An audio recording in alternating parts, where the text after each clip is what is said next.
Louis Vuitton, जिसके एक ही product की कॉस्ट लाखों रुपए तक है और इस कंपनी के सीईओ बर्नार्ड अर्नोल्ड इस टाइम 2024 में दुनिया के सबसे रिचेस्ट आदमी हैं with A net worth of more than 220 billion $। आप जानकर हैरान हो जाओगे कि लुई विटॉन के इस सक्सेस के पीछे एक होमलेस फ्रेंच लड़का था जिसकी मॉम का डेथ तभी हो गया था जब वो सिर्फ 10 साल का था। आज की ये रैग्स टू रिचेस स्टोरी काफी इंस्पायरिंग होने वाली है। So without any delay let's get into the video.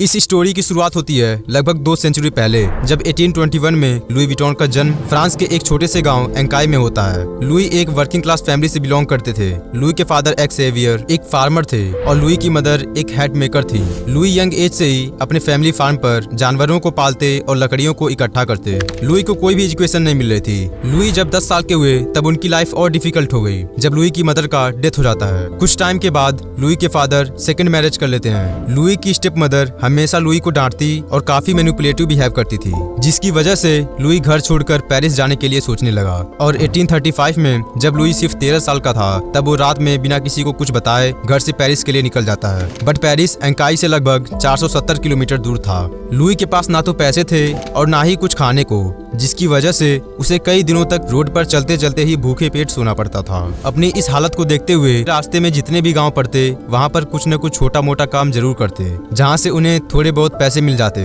But Louis के पास ज्यादा पैसे नहीं बचते थे, जिसकी वजह से उसे इधर उधर ही सोना पड़ता था। लुई को पेरिस पहुंचने में लगभग 3 साल का टाइम लगा और फाइनली जब लुई पेरिस पहुंच गया तब वो 16 साल का था। लुई ने रास्ते में कई सारे स्किल्स सीखे थे और जॉब्स करके।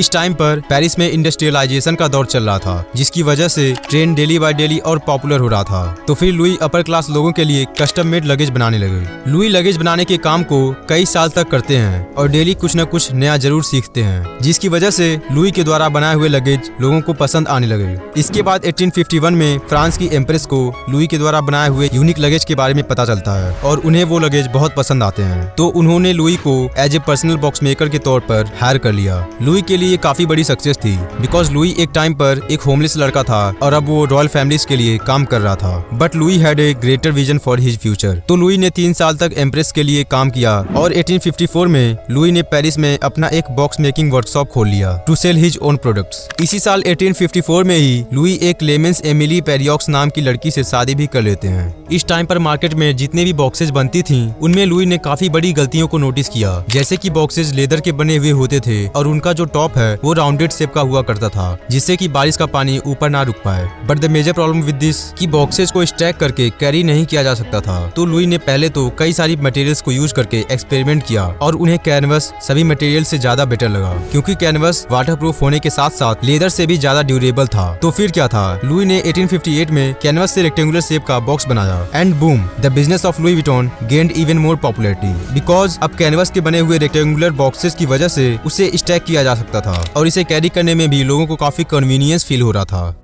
इसके बाद लुई मॉडर्न हैंडबैग बनाने की सोचने लगे, पर इस टाइम पर लोग हैंडबैग्स को प्रीफर नहीं करते थे क्योंकि लोगों का मानना था कि हैंडबैग्स काफी बल्की और अनअट्रैक्टिव होते हैं। हालांकि लुई का मानना कुछ और था और उन्होंने कैनवस से हैंडबैग्स बनाना शुरू कर दिया और ये हैंडबैग्स वुमेन्स को काफी पसंद आया and this became an immediate success for Louis. Market में हैंडबैग्स की डिजाइन की डिमांड और बढ़ने लगी, जिससे कि वुमेन डिफरेंट आउटफिट्स पर पहन सके। इवेंचुअली लोगों के बढ़ते हुए डिमांड्स को लुई पूरा नहीं कर पा रहे थे, जिसके बाद वो अपने बेटे जॉर्ज विटॉन को बुलाते हैं। लाइक हिज फादर, जॉर्ज भी एक नए आइडिया के साथ आते हैं, जिसकी वजह से इंडस्ट्री का स्टैंडर्ड भी बदल जाता है। जॉर्ज ने टम्बलर लॉक क्रिएट किया, जिसने ट्रंक्स को ट्रेजर चेस्ट में बदल दिया और चोरी को भी रोका। जैसे कि पहले ट्रंक्स में ताले लगे हुए होते थे, जिसको लोग आसानी से तोड़कर चोरी करते थे। विटॉन फैमिली का बिजनेस अच्छे से ग्रो कर रहा था, लेकिन कुछ टाइम के बाद ही प्रोडक्शन रुक गया। एक युद्ध छिड़ गया फ्रांस से और लुई का पूरा बिजनेस खत्म हो गया और एक बार फिर से लुई विटॉन होमलेस हो गया।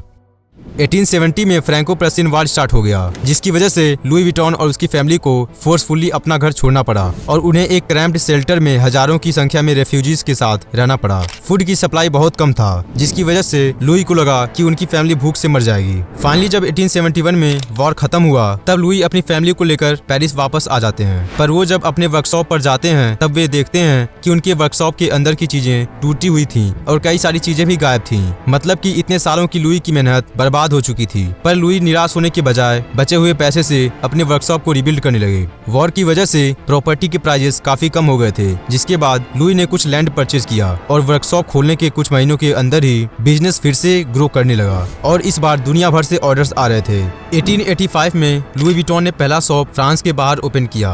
अगले 20 साल तक लुई ने innovative high quality luggage create किए और 1892 में 70 साल की उम्र में लुई विटॉन का डेथ हो जाता है और अब कंपनी के इंचार्ज लुई विटॉन के बेटे जॉर्ज विटॉन बन जाते हैं। जॉर्ज अपने पिता की तरह सोचते थे।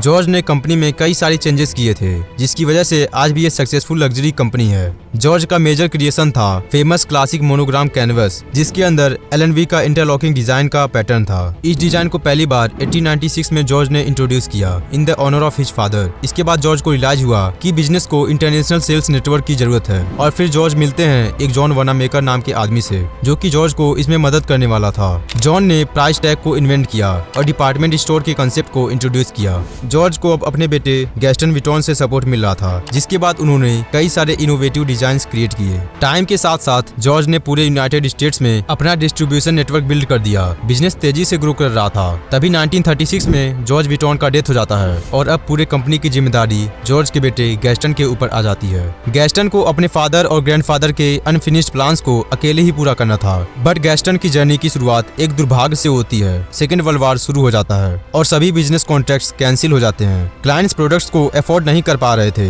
जिसकी वजह से गैस्टन के पास कोई चॉइस नहीं बची और उन्हें कंपनी के फैक्ट्री और सारे स्टोर्स को बंद करना पड़ा। एक बार फिर से जब वॉर एंड हुआ, तब गैस्टन ने अपने तीनों बेटे हेनरी, जैक्स और क्लॉड को कंपनी को रिबिल्ड करने का काम सौंपा और तीनों ने अपने फादर की गाइडेंस के अंदर ही प्रोडक्ट क्वालिटी को और बढ़ाया और धीरे धीरे बिजनेस फिर से आगे बढ़ गया। हालांकि गैस्टन के डेथ के बाद बिजनेस का ग्रोथ कम होने लगा, क्योंकि हेनरी, जैक्स और क्लॉड की आपस में बन नहीं रही थी और उनके बीच काफी कॉन्फ्लिक्ट्स होते थे। टू रिजॉल्व द कॉन्फ्लिक्ट्स, तीनों के कंसेंट से उनके सिस्टर के हस्बैंड हेनरी डिकैमियर ने बिजनेस को टेक ओवर कर लिया। हेनरी डिकैमियर के पास बिजनेस संभालने का पहले से ही एक्सपीरियंस था, क्योंकि हेनरी ने एक स्टील ट्रेडिंग कंपनी को ग्रो किया था और उसे एक बड़े प्रॉफिट में सेल कर दिया था। हेनरी एशियन मार्केट में भी इंटर किए और ये स्ट्रेटजी एक सक्सेस थी, क्योंकि 6 साल के अंदर ही कंपनी की सेल्स $20 मिलियन से बढ़कर $260 मिलियन तक हो गई थी। कंपनी के इस ग्रोथ के बाद हेनरी ने लुई विटॉन को पब्लिक कर दिया और कंपनी के 10 लाख शेयर बिक गए। हेनरी ने ऑब्जर्व किया कि नकली सामानों की सेल्स बढ़ रही थी, जिसकी वजह से कंपनी के स्टॉक प्राइस में उतार चढ़ाव होने लगा। इसके बावजूद हेनरी ने पूरी दुनिया में अलग अलग जगह पर लुई विटॉन के स्टोर्स खोल रहे थे। एक बार फिर हेनरी की स्ट्रेटजी बहुत इफेक्टिव साबित हुई, क्योंकि 1986 में लुई विटॉन की सेल्स $1 बिलियन तक पहुंच गई। इस अचीवमेंट के बाद हेनरी ने लुई विटॉन को मोएट हेनेसी के साथ मर्ज करने का ऑफर रखा। मोएट हेनेसी एक शैंपेन और कॉग्नैक प्रोड्यूसर कंपनी थी।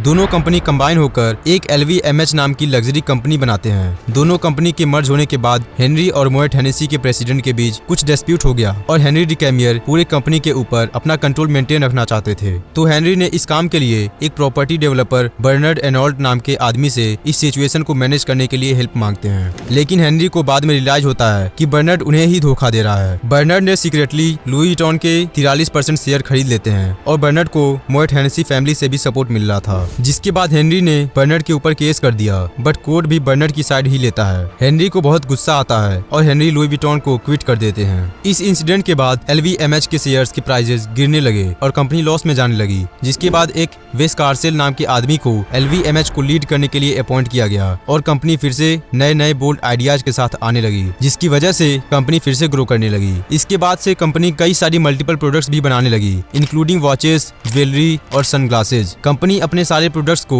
फ्रांस में ही बनाती है और कंपनी जितने भी क्राफ्ट्समैन को हायर करती है, उन्हें एटलीस्ट 2 साल की ट्रेनिंग दी जाती है। आज LVMH दुनिया की नंबर 1 लग्जरी ब्रांड है, जिसकी market valuation more than $30 billion है और इन सब की शुरुआत एक पुअर होमलेस लड़के से होती है, जिसके पास खाने के लिए भी पैसे नहीं हुआ करते थे।